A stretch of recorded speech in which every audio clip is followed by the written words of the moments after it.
Today we're on day 37 of our reading plan. We're almost done. Keep it up. We're getting close to 40. We're looking at Colossians chapter 3. This was another letter that Paul wrote, this time to the church in Colossae. And he says this: since you have been raised to new life with Christ, set your sights on the realities of heaven. That's where Christ is.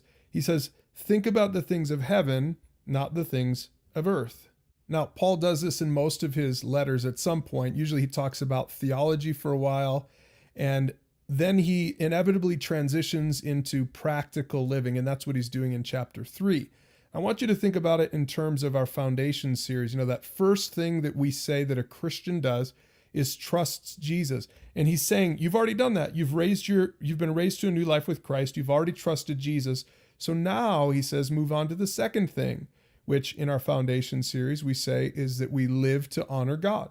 We live a new kind of life. We don't live this old earthly life. We don't live a life like we used to, where we're just all about satisfying our own needs or desires, but now we're trying to please God with our lives. And I want you to see some of the language that Paul uses. He says, so put to death then the sinful, evil lurking within you. You know, as you read through this chapter, you're going to notice that he's saying that you have to actively do something to put that old way of thinking and living to death. In verse 10, he uses some similar language. He says, put on your new nature. So put to death this old way and put on your new nature. It's almost like you're putting on clothes. He says this new nature has been renewed as you learn to know your Creator and become like Him. I hope you've started to experience this even as you've read through the Bible and begun to understand really who Jesus is and what He says in His Word. And then later still he says, clothe yourselves. That's just kind of more of this putting on.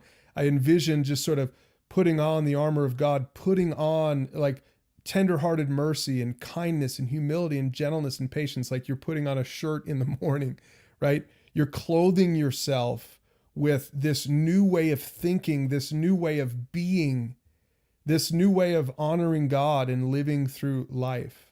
And the point is this: following Jesus should change your habits.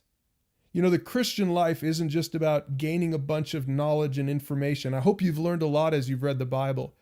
But the Christian life is about living this new kind of life that is made possible by the Holy Spirit that's within each one of us.